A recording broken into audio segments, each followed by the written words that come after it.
Creyeron que ese cumpleaños sería otro montaje más de apariencias, pero mi abuelo me arruinó la noche, o al menos eso pensaron mis padres. ¿Es cómodo el apartamento?, preguntó con sorna. ¿Qué apartamento?, respondí confundido. El silencio fue tan denso que casi se podía cortar, y en ese instante mi abuelo, con una mirada cargada de furia, lanzó el golpe final. Expliquen de una vez, ¿qué hicieron con el dinero? Soy hombre, tengo 25 años, y lo que comenzó con una simple pregunta en mi cumpleaños terminó destapando 3 años de engaños. Más de $275.000 desaparecidos y mi fideicomiso manipulado. Lo descubrí con paciencia, abogados y recibos en mano. Lo que siguió fue un caos, sí, pero del tipo que coloca cada pieza en su sitio. Aquella noche todo empezó apenas después de la pregunta de mi abuelo. El silencio se alargó tanto que empecé a notar detalles que había pasado por alto durante toda la velada. La mesa del comedor estaba vestida con vajilla que jamás había visto, platos de cerámica pesada, de los que llevan marcas de fábrica en la base y que gritan en empresa de alquiler. Mi madre había colocado flores en un jarrón que todavía conservaba la etiqueta del precio mal arrancada. Se había pasado la tarde entera corriendo de un lado a otro como una directora de escena de Broadway, revisando servilletas y mirando su reloj. ¿No es maravilloso, Liam?, dijo ella con una sonrisa rígida. Todos tus seres queridos reunidos en un mismo lugar. Su expresión era tan tensa como el plástico que envuelve un producto nuevo. Mi padre, de pie detrás de su silla, se aferraba al respaldo como si se tratara de un salvavidas. El color se le había ido del rostro, lucía grisáceo, como cemento mojado. Mi abuelo permanecía imperturbable. Siempre había sido paciente, había construido su fortuna sabiendo exactamente cuándo hablar y cuándo dejar que los demás se traicionaran con sus propios silencios. ¿Qué apartamento?, repetí, observando a mis padres. La risa de mi madre salió forzada. Ay, ya sabes cómo se confunde a veces tu abuelo. ¿Verdad, papá? Le lanzó a mi abuelo una mirada cortante. Pero él no cambió ni un músculo de su rostro. A sus 78 años seguía teniendo esa firmeza en la mirada que hacía temblar salas de juntas. Hace 8 meses envié $275.000 para el apartamento de Liam en Arborview Towers, dijo con voz grave. Rentas por adelantado, depósito de seguridad, muebles. Todo debía estar listo antes de que su fideicomiso se activara. Las palabras cayeron como un yunque en medio de la sala. Mi hermana Sophie, que no había apartado los ojos de su teléfono en toda la noche, levantó la vista confundida. ¿Qué fideicomiso?, preguntó. Yo mismo estaba pensando lo mismo. Entonces reparé en un hombre que estaba junto a la entrada de la cocina. No lo conocía. 30 y tantos años, traje demasiado elegante para un cumpleaños familiar, y un vaso de agua en la mano que parecía no vaciarse nunca. Observaba todo en silencio, como quien toma notas mentales. «Estás incomodando a Liam con tanta charla», intervino mi madre, forzando otra risa. «Mejor disfrutemos la fiesta. Margaret, ¿dónde está la llave del apartamento?». La voz de mi abuelo seguía calmada, pero había en ella un filo que helaba la sangre, como el crujido del hielo a punto de romperse. «Íbamos a contárselo», balbuceó mi padre por fin. «Solo pensamos que». «¿Pensaron qué?», lo interrumpió mi abuelo. ¿Que no necesitaba saber qué hicieron con su propio dinero? La cocina estaba atiborrada de comida mezclada, pastel de supermercado al lado de bocadillos de catering. Las decoraciones parecían compradas a última hora. Globos baratos atados a sillas que ni siquiera eran de la casa. Mientras tanto, yo seguía viviendo en mi diminuto estudio de siempre, calefacción ruidosa, puerta del baño que se trababa y el gato de Mrs. Bouchard, mi vecina, rascando las paredes a las 3 de la madrugada. Si alguien me hubiese ofrecido un apartamento en el centro, me habría mudado de inmediato. «Liam, ponte la chaqueta», ordenó mi abuelo. «Papá, por favor», imploró mi madre. «¿No podemos sentarnos y hablar como adultos?». «Habríamos podido hacerlo hace 8 meses», replicó él. «O 6, o la semana pasada. En cualquier momento antes de hoy». El hombre junto a la cocina arqueó una ceja, como si estuviera siguiendo una partida de ajedrez que acababa de dar un giro interesante. Las manos de mi padre temblaban. «Podemos explicarlo todo. Solo necesitamos un poco más de...». «El tiempo se acabó», dijo mi abuelo con frialdad. Miré la mesa con platos alquilados, las sillas prestadas, mi hermana refugiándose en su teléfono, y mis padres con rostros que ya no me resultaban familiares. Tomé mi chaqueta de la silla junto a la puerta. «Liam, espera», suplicó mi madre con la voz quebrada. «Es tu fiesta de cumpleaños». Me giré hacia ella y le respondí. «No, esta es tu fiesta». Yo solo fui la excusa. La puerta principal se cerró a mis espaldas con un clic suave.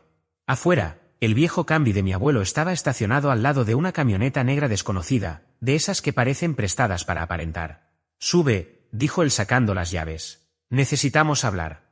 El interior del coche olía a café y cuero recién pulido. Mi abuelo conducía como hacía todo en su vida, con calma, precisión y sin desperdiciar energía. Tomó la autopista rumbo al centro sin preguntar a dónde quería ir. Ese hombre en la cocina, comenté. Ryan McAllister, aclaró él mientras cambiaba de carril con destreza. Antes investigaba crímenes financieros en el IRS. Ahora trabaja para mí.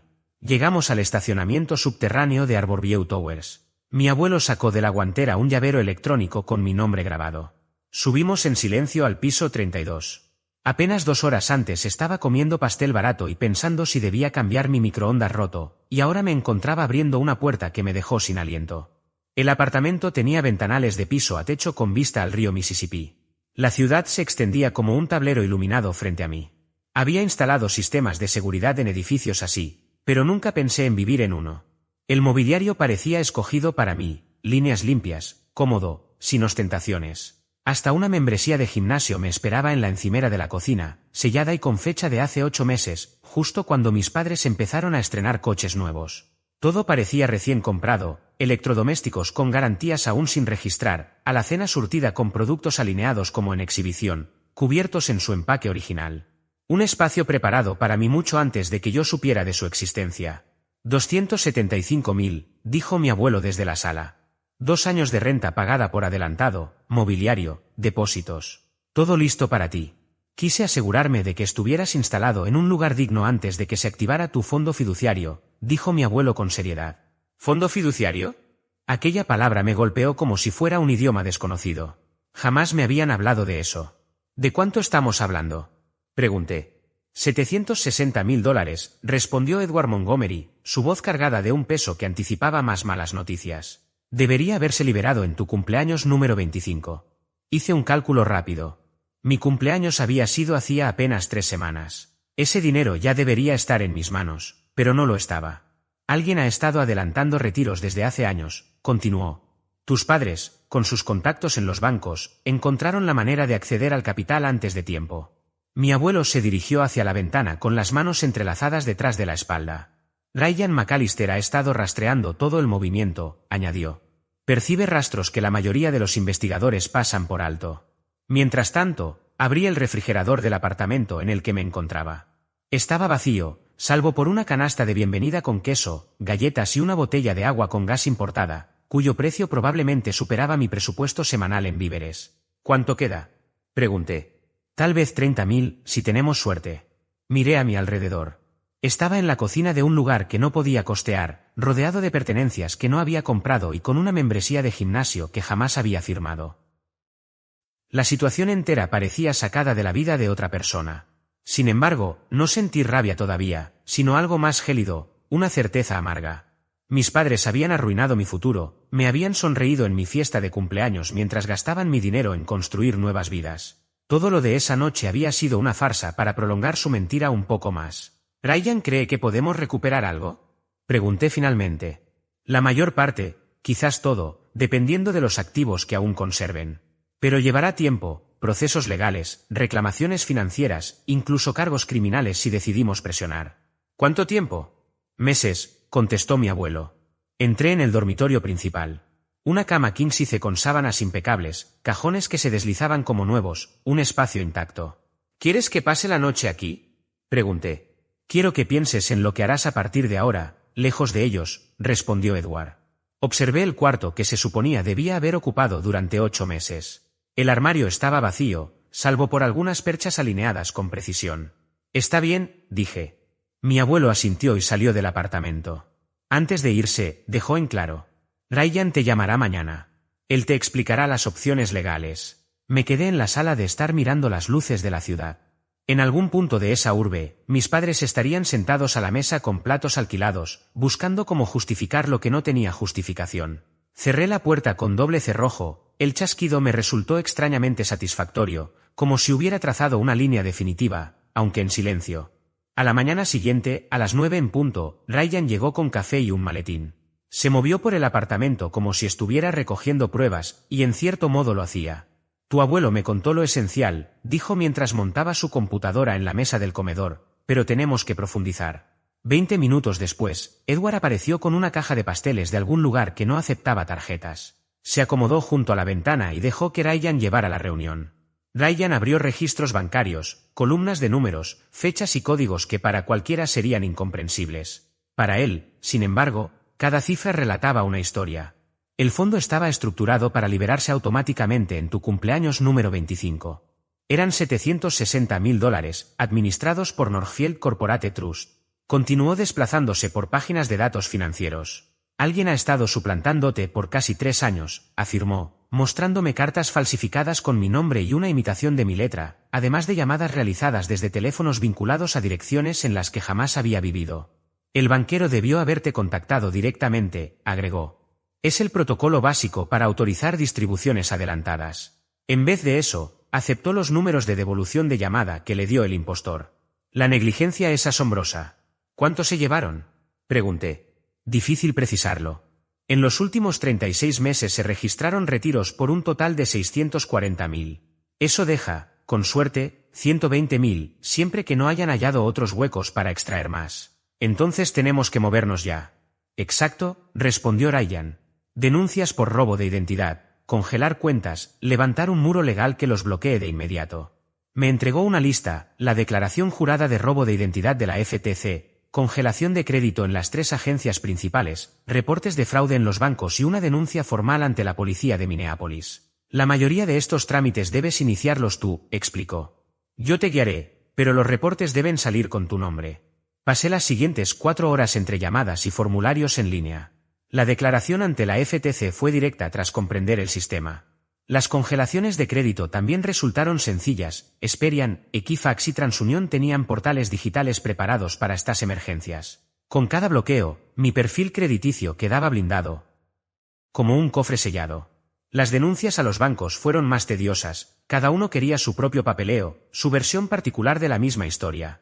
La policía de Minneapolis fue lo peor, el detective asignado sonaba como alguien que ya había escuchado ese mismo relato 1 millar de veces. Al mediodía, mi teléfono vibró con un mensaje de Sophie, mamá está llorando. Papá no quiere salir de su cuarto.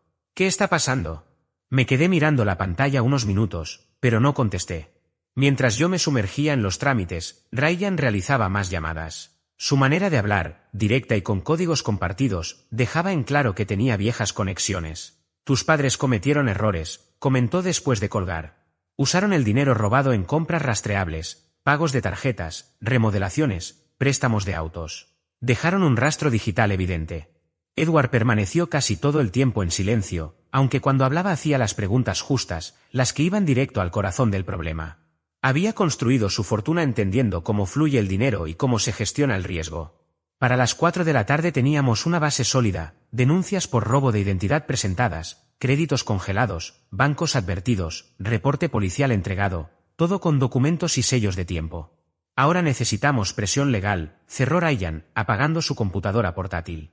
Las opciones sobre la mesa eran muchas y todas implicaban consecuencias distintas, demandas civiles, acciones de protección de activos e incluso la posibilidad de iniciar un proceso penal. Todo dependía de qué tan lejos quisiera llevar esto. La voz de Ryan McAllister, seria y precisa, resonaba en el comedor mientras yo intentaba asimilar lo que significaba acusar a mis propios padres. Sacó su teléfono con un gesto automático, como quien ya tiene experiencia en este tipo de batallas. Marcó un número que parecía tener grabado en la memoria, y con un tono que no dejaba lugar a dudas, dijo. James, soy Ryan McAllister. Necesito una cita para mañana temprano, asunto urgente de un cliente. Hizo una pausa, escuchando la respuesta en el auricular, y enseguida agregó con toda claridad. Es sobre Liam Montgomery, nieto de Edward Montgomery. Fraude con el fideicomiso. Los responsables directos, miembros de su propia familia. No pasaron más de 30 segundos antes de que colgara. Anotó en su calendario y me miró de frente. James Tremblay, abogado de tu abuelo. Especialista en este tipo de casos, y créeme, lo ha visto todo. Sentí como se me helaba el estómago. ¿Cargos criminales? Pregunté, aunque en mi interior ya intuía la respuesta. Ryan no alteró ni un músculo de su rostro. Ese será el tema de mañana. Pero lo importante es que las pruebas son sólidas. Tus padres cometieron fraude electrónico, falsificación de identidad y seguramente fraude bancario. Lo que hay que decidir es si quieres que enfrenten a la justicia federal o prefieres mantenerlo en un ámbito civil. Me quedé mirando hacia la ventana, contemplando las luces lejanas de la ciudad. Parecía que todo estaba en calma afuera, mientras mi mundo se incendiaba por dentro. Finalmente, sin pensarlo demasiado, dije con voz firme: agenda la reunión. Ryan extendió los documentos sobre la mesa como si fueran cartas de un juego macabro. Eran estados de cuenta, reportes de bancos y registros de transferencias. Aquí tienes 3 años de movimientos financieros, impresos y organizados por fecha. Vamos a reconstruir cada paso, comentó mientras abría una hoja de cálculo en su portátil. Cada transacción, cada dólar, cada registro horario. Las cifras contarán la historia. Me mostró cómo seguir el rastro del dinero. Descubrimos que las distribuciones del fideicomiso aparecían en la cuenta corriente de mis padres casi inmediatamente después de cada solicitud falsificada. Desde ahí, el dinero fluía como un río descontrolado hacia gastos que no tenían sentido. Pagos de tarjetas de crédito, remodelaciones de la casa, compras lujosas imposibles de justificar con el sueldo de mi padre como electricista. Ryan codificaba cada gasto con colores, creando un mapa visual de la corrupción. Cruzaba los códigos de categorías de comercios con los horarios en los que mi padre había estado en obras de construcción. Incluso los registros digitales de su teléfono coincidían con los accesos al portal del fideicomiso en sus pausas de almuerzo. La evidencia era demoledora, pero Ryan no se detuvo ahí. Mira este patrón, dijo, señalando la pantalla. Hace 18 meses gastaron $37,000 en Bergens Fine Furniture. Y justo esa misma semana, tu madre presumía en Instagram su nuevo comedor. Cada nueva coincidencia era como una estocada. Aparecieron tratamientos de estética para Margaret que sumaban $22,000, un contrato de jardinería que había transformado el patio trasero y hasta una donación de $15,000 a una escuela privada a la que Sophie jamás asistió. Ryan pasó entonces a las huellas digitales electrónicas. Tu padre ha sido descuidado. Observa estas marcas de tiempo, siempre accedía al portal desde la IP de la casa, en su descanso de almuerzo. En 3 años, entró 47 veces con el mismo dispositivo. Usó variaciones de correos falsos, mark.montgomery@gmail.com, montgomery.enterprises@yahoo.com, montgomerilk@hotmail.com. Ni siquiera se molestó en ocultarlo bien. El remate fue cuando me enseñó la empresa pantalla que habían montado, Montgomery Lifestyle Services LLC, registrada en Delaware, con mi padre como administrador. Con esa fachada habían adquirido electrodomésticos, muebles de jardín, un jacuzzi y hasta electrodomésticos de lujo que luego aparecían en las publicaciones de mi madre. El caso se iba armando pieza por pieza. Ryan organizaba todo como si ya estuviera en un juicio, PDFs bancarios con transacciones resaltadas en amarillo, capturas de pantalla de redes sociales con fechas anotadas, recibos de comercios que había conseguido a través de su red de investigadores. La cronología era incuestionable: solicitudes al fideicomiso, dinero transferido y gastos inmediatos en lujos innecesarios. Incluso hallamos firmas falsificadas que ni remotamente se parecían a la mía. Llamadas a la compañía del fideicomiso hechas desde números telefónicos vinculados a domicilios donde yo nunca había vivido. Tus padres crearon un rastro de pruebas que une cada punto, dijo Ryan, mientras imprimía otro lote de evidencias. Esto es fraude electrónico, robo de identidad y fraude bancario. El fiscal no tendrá que esforzarse demasiado. En ese instante, mi teléfono vibró. Era un mensaje de Sophie: ¿puedes llamar a mamá? Dice que todo ha sido un malentendido. Tomé una captura y la añadí a la carpeta de evidencias. Una última cosa, dijo Ryan, mostrando una nueva hoja de cálculo. Aquí tienes las proyecciones de recuperación de activos. Calculé el valor actual de todo lo que compraron con el dinero robado. Coches que no podrán vender sin activar el congelamiento de bienes, mejoras en la casa que ya forman parte de la propiedad, artículos de lujo que se deprecian en cuanto salen de la tienda. Me explicó que, en el mejor de los casos, una acción civil podía recuperar entre un 60 y un 70%. Pero si optábamos por la vía penal con decomiso de bienes, la recuperación podía llegar hasta el 90%. El problema era que eso significaba exponer a mis padres a cargos federales serios. Los números brillaban en la pantalla: $760,000 en total. Quizá $500,000 recuperables si actuábamos con cuidado. Era una cifra que podía cambiar mi vida, pero también destruir para siempre lo que quedaba de mi familia. Ryan guardó todos los documentos en una memoria USB, copias digitales, cronologías, recibos escaneados. Me dijo que James Tremblay valoraba la preparación exhaustiva y que querría ver cada ángulo del caso antes de tomar una decisión. Yo imprimí copias de los documentos clave, estados de cuenta, registros de accesos al portal, recibos de comerciantes. El expediente físico crecía tanto que apilado medía casi 8 centímetros de grosor. Trabajamos hasta casi la medianoche. No era un plan de venganza, era un ejercicio de contabilidad forense. Una disección quirúrgica de cómo mis propios padres habían vaciado el legado que me correspondía. Cuando Ryan se marchó con su portafolio y su laptop, me recordó que la cita sería al día siguiente, a las 9 de la mañana, en la oficina de Tremblay, en pleno centro de la ciudad. Me quedé solo en el apartamento. Coloqué las carpetas ordenadas junto a la puerta, la memoria USB con los respaldos digitales sobre la mesa y otra copia física guardada cronológicamente. Por primera vez desde que todo empezó, la vivienda dejó de sentirse como una escena de crimen. Ahora era un centro de mando, el lugar donde se estaba gestando mi contraataque. Apagué el portátil y dejé la sala en penumbras. Al día siguiente, entregaríamos a James Tremblay toda la documentación que necesitaba para decidir si lo que habían hecho mis padres merecía cargos criminales o, al menos, un castigo civil severo. De cualquier manera, las pruebas estaban reunidas. La oficina de Tremblay ocupaba 2 plantas de un edificio que seguramente había sido considerado moderno en los años 80, pero que ahora mostraba un aire gastado. El propio Tremblay parecía sacado de un catálogo de abogados corporativos, traje gris perfectamente planchado, gafas de montura metálica y un apretón de manos que transmitía la seguridad de alguien acostumbrado a cerrar acuerdos millonarios. Ryan McAllister desplegó sobre la mesa de la sala de juntas todo nuestro material, 3 años de evidencias organizadas como si fueran un alegato formal. Tremblay revisó cada documento con la calma de quien ha construido su reputación detectando detalles que otros abogados suelen pasar por alto. Fraude electrónico, usurpación de identidad, conversión de bienes de un fideicomiso, enumeró mientras escribía notas en un blog legal. Tus padres no fueron precisamente discretos. Expuso la estrategia con un tono casi indiferente, como si hablara de un almuerzo. La primera acción sería solicitar de inmediato una orden de restricción temporal, seguida del congelamiento de sus cuentas bancarias, portafolios de inversión y cualquier activo que pudiéramos demostrar que había sido adquirido con dinero sustraído. También pediremos la inmovilización precautoria de cuentas específicas, añadió. Si el tribunal concede la TTRO, no podrán vender, transferir ni ocultar nada de valor. Después vendría la fase de descubrimiento, auditorías financieras ordenadas por la Corte, citaciones para obtener registros bancarios, declaraciones bajo juramento. El bufete de Tremblay contaba con un equipo de peritos contables especializados en este tipo de recuperaciones. ¿Y en cuanto a cargos criminales?, preguntó Ryan. Posibles, respondió Tremblay. Tanto fiscales estatales como federales tendrían un caso sólido. Pero hoy se trata de detener las pérdidas y asegurar lo que todavía se pueda recuperar. Ryan me guió en la preparación de mi testimonio, hechos concretos, solo fechas, cantidades, transacciones específicas. Tremblay quería que hablara como un contador, no como una víctima. Te preguntarán por tu relación con tus padres, me advirtió Ryan. No somos cercanos, ensayé. Te preguntarán si sabías del fideicomiso. Lo descubrí hace 3 días. ¿Autorizaste alguna distribución anticipada? No, jamás hablé con la compañía fiduciaria.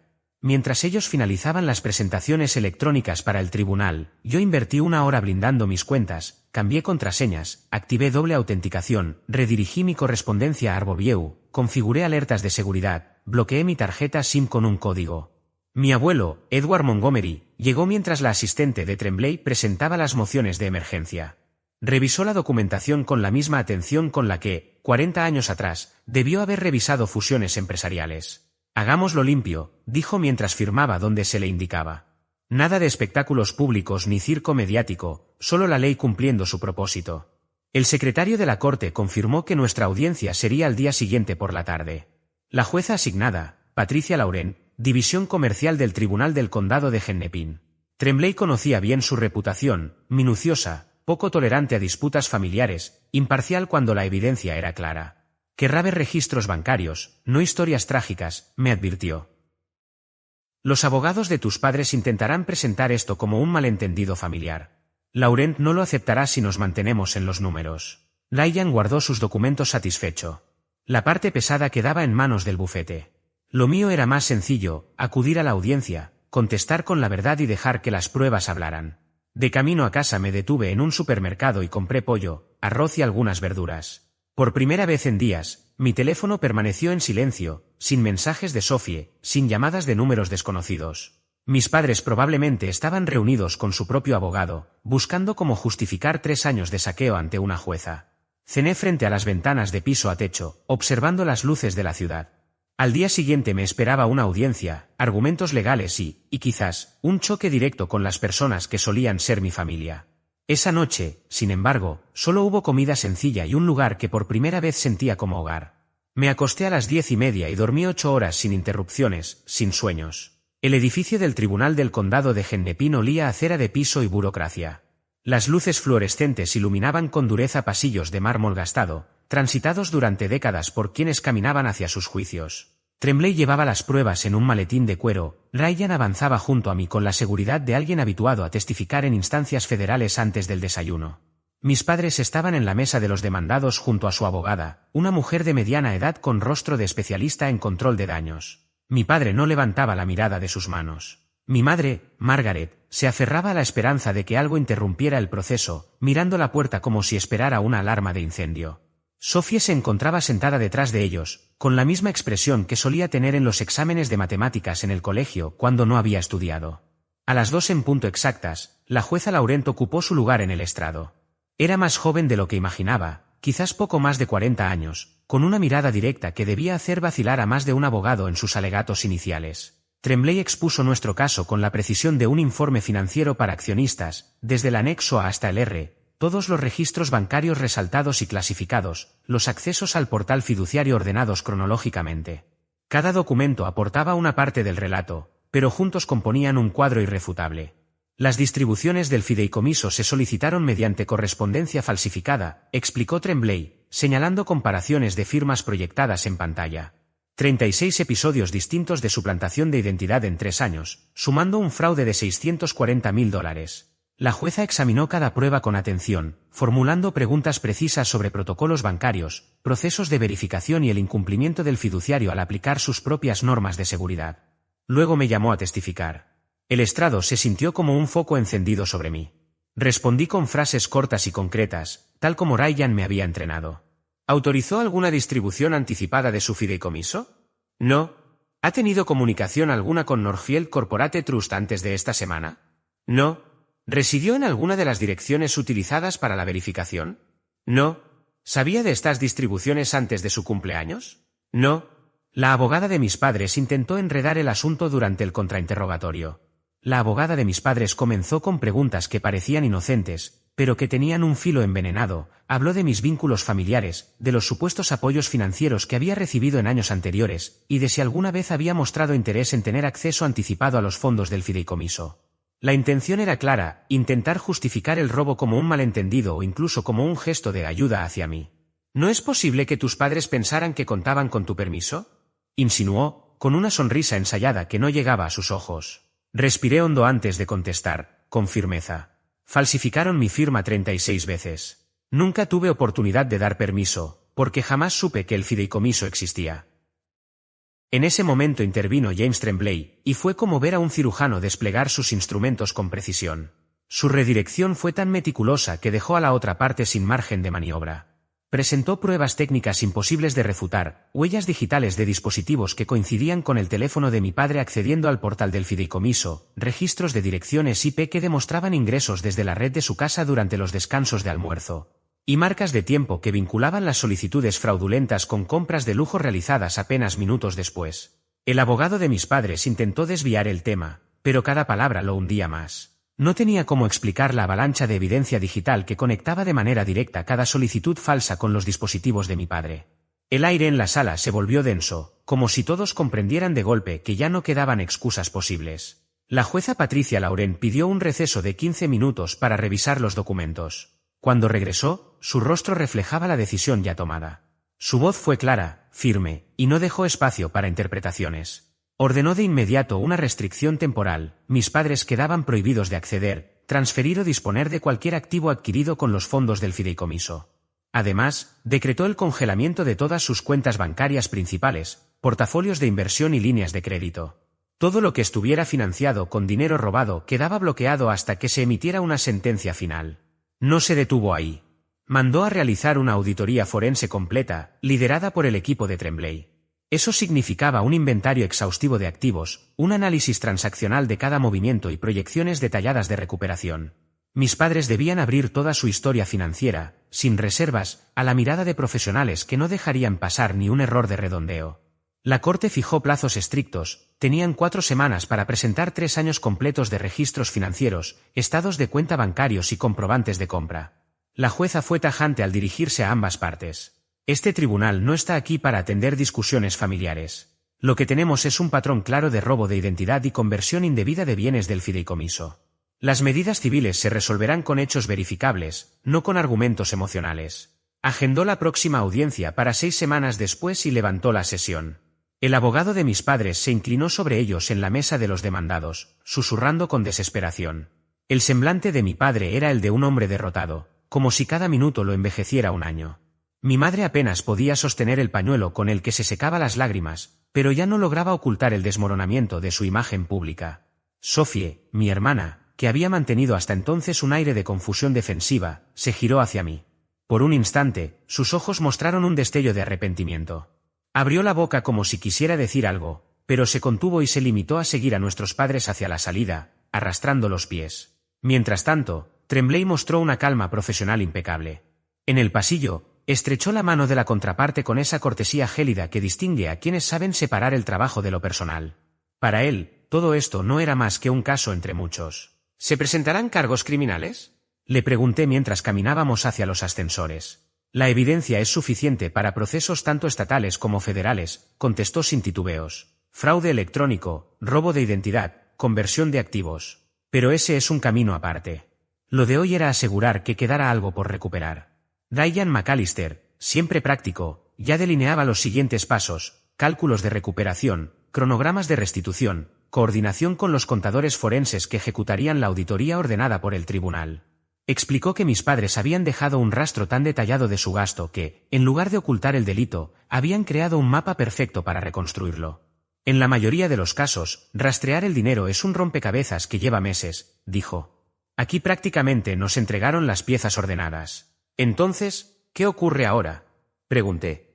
Ahora toca esperar. Las órdenes de la corte bloquearán sus cuentas antes de que termine el día. El equipo de auditoría empieza el lunes. Tienen 4 semanas para entregar registros que seguramente hubieran preferido destruir. Tremblay ya revisaba su teléfono, respondiendo mensajes de otros clientes con problemas distintos, todos igual de graves. ¿Tiempo estimado de recuperación?, quise saber. 6 a 8 meses, respondió. Quizá menos si cooperan, quizá más si deciden pelear cada citación judicial. Mientras bajábamos por las escaleras del tribunal, pensé en la ironía. Medio año antes no sabía ni que existía un fideicomiso, medio año después, probablemente tendría de vuelta la mayor parte de él. Ahora toca esperar, repitió Ryan, y comprendí que no había otra respuesta posible. El impacto del congelamiento de activos fue inmediato, como una luz digital. Sus tarjetas fueron rechazadas en estaciones de servicio. Pagos automáticos quedaron suspendidos en mitad de ciclo. Cada intento de ingreso a sus cuentas quedaba registrado y marcado como evidencia en la auditoría. La ilusión de que podían ocultar su rastro se desmoronó por completo. 6 meses después, la auditoría concluyó. El equipo forense de Ryan analizó cada dólar con la precisión de un cirujano. El informe final superaba las 200 páginas y no dejaba ni una transacción sin explicación. Lo que al principio calculamos como $640,000 ascendió a $673,000 tras descubrir $33,000 adicionales camuflados como tarifas y créditos falsos. El tribunal fijó la restitución en $673,000, más intereses y honorarios legales. La casa de mis padres sería vendida para cubrir parte de la deuda. Sus cuentas de retiro, congeladas desde el inicio, pagarían otra porción. Los bienes de lujo adquiridos con dinero robado serían liquidados bajo supervisión judicial. La maquinaria burocrática avanzaba a ritmo lento: tasaciones, aprobaciones, cronogramas de liquidación. La justicia no fue un espectáculo cinematográfico, sino un proceso administrativo implacable. Las consecuencias sociales no tardaron en aparecer. La empresa contratista eliminó a mi padre de su lista de proveedores. El club social insinuó a mi madre que tal vez estaría más cómoda en otro lugar. Incluso la vecina, Mrs. Carver, que antes sonreía desde su jardín, ahora evitaba mirarlos. Yo no buscaba venganza en su caída social, pero tampoco podía sentir compasión. Ellos mismos cavaron ese pozo. Con el tiempo, el proyecto Unlocked cobró vida. Ryan lo mencionó primero, hablando de un veterano cuyos beneficios educativos habían sido robados por familiares durante su despliegue militar. El patrón era idéntico al mío: falsificación, robo de identidad, familiares que se creen con derecho. Lo ayudé a presentar formularios, bloquear cuentas, habilitar seguridad en línea, configurar alertas. 6 semanas después, el hombre recuperó sus beneficios, recibió los pagos retroactivos y sus parientes enfrentaban cargos federales. Ese trabajo me dio un propósito que nunca encontré instalando cámaras de seguridad. Entendí que podía soltar el rencor sin permitir que personas destructivas volvieran a entrar en mi vida. Aprendí que algunas relaciones cuestan mucho más de lo que aportan. Mi vida se fue estabilizando: proyectos de ti durante el día, casos de Ganlack por las noches, planificación financiera los fines de semana. Empecé a leer regulaciones bancarias como otros leen resultados deportivos. Y lo mejor, el apartamento de Harbourview finalmente dejó de sentirse como una escena del crimen y empezó a convertirse en un verdadero hogar. Había reemplazado la despensa artificialmente ordenada por alimentos que yo mismo cocinaba. Llené los estantes, antes vacíos y decorativos, con libros que en realidad me interesaban. Incluso la membresía del gimnasio, que llevaba meses sin usarse, empezó a tener sentido en mi rutina. Mi teléfono aún vibraba de vez en cuando con mensajes de números desconocidos. Reconocía de inmediato el estilo: mi madre, Margaret, intentando distintos enfoques para reabrir un contacto que yo ya no buscaba. Mi padre enviaba disculpas redactadas como si fueran escritos de un abogado, frías y medidas. Yo las leía y las dejaba sin respuesta. Sophie, en cambio, había desaparecido del mapa desde la última audiencia en la corte. Silencio absoluto durante 6 meses, lo cual representaba un avance comparado con sus intentos iniciales de manipularme con discursos sobre culpa y lealtad familiar. La semana pasada ocurrió algo inesperado. Un sobre apareció bajo la puerta de mi apartamento. Dentro estaban mi acta de nacimiento original emitida por el hospital, mi tarjeta de seguro social, los registros de vacunación y mi diploma de secundaria.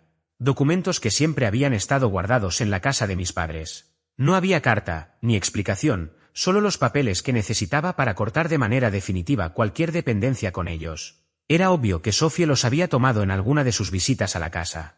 Probablemente mientras Margaret se encerraba en su habitación a llorar y mi padre seguía hundido en balances imposibles de corregir. Según su perfil en LinkedIn, Sophie se había mudado a Portland y trabajaba como coordinadora de marketing en una organización sin fines de lucro que ayudaba a veteranos sin hogar. Bastante lejos de Minneapolis, lo suficiente para mantener distancia del desastre familiar. Un trabajo útil que quizá le daba algo de paz al dormir. Guardé los documentos en mi escritorio, junto a pólizas de seguros e inversiones que representaban un futuro tangible, no dinero robado. El mes siguiente comenzarían los pagos de restitución, acuerdos estructurados, liquidación de activos, salarios embargados del nuevo empleo de mi padre, ahora haciendo instalaciones eléctricas básicas por la mitad de lo que antes ganaba. El dinero regresaría poco a poco, no en sumas espectaculares, pero volvería. Todo, más intereses. Ryan McAllister había tenido razón en algo: mis padres nunca fueron lo suficientemente astutos como para robar sin dejar huellas. Esa misma torpeza que facilitó probar el fraude hacía también sencillo recuperar lo perdido. Durante algunos días mantuve el acta de nacimiento sobre el escritorio, preguntándome qué pretendía Sophie con ese gesto. No parecía reconciliación, quizás solo la aceptación de que ciertos puentes debían mantenerse quemados y otros reconstruirse, pero a distancia. De cualquier manera, había hecho lo correcto. Esos documentos eran míos. Entonces llegó lo inevitable, y debo admitir que lo disfruté. Un jueves por la tarde, mientras revisaba expedientes relacionados con un nuevo caso, sonó el intercomunicador del vestíbulo. La voz educada pero firme del guardia de seguridad me informó que mis padres querían verme. Pude haber dicho que lo rechazaran, fingir que no estaba en casa y dejarlos allí, en medio del mármol frío, hasta que se cansaran. En lugar de eso, bajé en el ascensor. La escena fue extraña. Ambos se veían más pequeños en el vestíbulo del Harbourview que en la sala del tribunal. Mi padre llevaba ropa de trabajo limpia pero desgastada, de esas que sugieren un empleo constante aunque mal pagado. Margaret había adelgazado y ya no tenía las costosas mechas de cabello que solía mantener. Sabía que los pagos de restitución golpeaban sus cuentas desde hacía 2 meses, fondos de jubilación liquidados, salarios embargados, activos vendidos. El dinero regresaba exactamente como James Tremblay lo había proyectado. Liam, empezó mi madre, pero se detuvo, como si hubiese olvidado el discurso que había preparado. Los pagos están al día, respondí con calma. Si tienen algún problema con la orden judicial, diríjanse a la oficina de Tremblay. Queríamos hablar, intervino mi padre. Tal vez, intentar otra vez como familia. Los miré, de pie en el lobby del edificio que, irónicamente, habían ayudado a pagar con el dinero que me robaron. La ironía me resultaba adecuada, pero no satisfactoria. La restitución seguirá según el calendario establecido por la corte, les contesté. Ese es el único vínculo que queda entre nosotros. Los ojos de Margaret se enrojecieron, aunque no lloró. Cometimos errores, pero seguimos siendo tus padres. Fueron mis padres, dije con firmeza. Ahora son personas que me deben dinero. En ese momento apareció Ryan McAllister cerca de la entrada, seguramente llegando para nuestra reunión sobre un nuevo caso. Se mantuvo a una distancia prudente, atento, sin intervenir. Poco después, mi abuelo Edward Montgomery emergió desde el estacionamiento, caminando con la misma calma imponente que seguramente había intimidado a sus rivales de negocios durante décadas. Se limitó a asentir y sentarse en una de las butacas de cuero, lo suficientemente cerca para escuchar. «Podemos devolverte el dinero más rápido de lo que dicta la corte», insistió mi padre. «Estoy trabajando turnos extra y tu madre busca». «Tuvieron 3 años para demostrar responsabilidad con el dinero», lo interrumpí. En lugar de eso, eligieron hipotecar el futuro de otros para comprarse un estilo de vida. No hubo respuesta. Sus hombros se hundieron. Margaret intentó otra táctica. «¿Podríamos al menos tomar un café algún día? Solo para conversar. No habrá llaves, ni códigos, ni visitas sorpresa», dejé claro. Tampoco llamadas, cenas familiares ni intentos de contacto. La corte gestiona todo lo necesario entre nosotros. «Liam, por favor». Esta conversación terminó. Presioné el botón del ascensor y esperé. El vestíbulo se mantuvo en silencio, solo el zumbido del aire acondicionado y el rumor distante del tráfico acompañaban la escena. El ascensor llegó con su campanilla habitual. Entré y marqué el piso 32. «El apartamento es cómodo, ¿verdad?», dijo mi madre mientras la puerta comenzaba a cerrarse. No respondí. El ascensor selló el silencio. Arriba me esperaba Ryan con los archivos de un nuevo caso, una estudiante universitaria a la que su abuela le drenaba los fondos de su beca. 10 minutos después llegó Edward con comida para llevar del restaurante vietnamita del centro. Los 3 compartimos la cena mientras revisábamos cada documento. 3 generaciones conscientes de que algunos problemas se resolvían con paciencia y otros con estrategia legal. Cuando se fueron, quedé solo. Caminé por el apartamento apagando las luces, una a una, hasta que la penumbra me obligó a detenerme frente a la ventana. Desde allí observé la ciudad, con sus edificios encendidos como si fueran constelaciones artificiales. El apartamento ya no me parecía vacío, ni un simple recordatorio del dinero perdido, ahora lo sentía como un espacio construido con mi propio esfuerzo, un lugar que me pertenecía sin dudas ni condiciones. El teléfono vibró. Era un mensaje de Sophie: «Los vi en la cámara del lobby y estás bien». Respondí: «Estoy bien. Gracias por traerme los documentos. Hiciste lo correcto». Unos segundos después llegó su contestación: «Cuídate, Liam». Guardé el teléfono en el bolsillo y cerré las cortinas. No respondí nada más. No necesitaba hacerlo. La ciudad seguía viva al otro lado del cristal, pero yo, por primera vez en mucho tiempo, podía descansar con la certeza de que mi vida ya no estaba atada a los errores de Margaret y mi padre. Esa noche dormí tranquilo, sin culpas prestadas ni deudas ajenas, convencido de que el futuro al fin me pertenecía.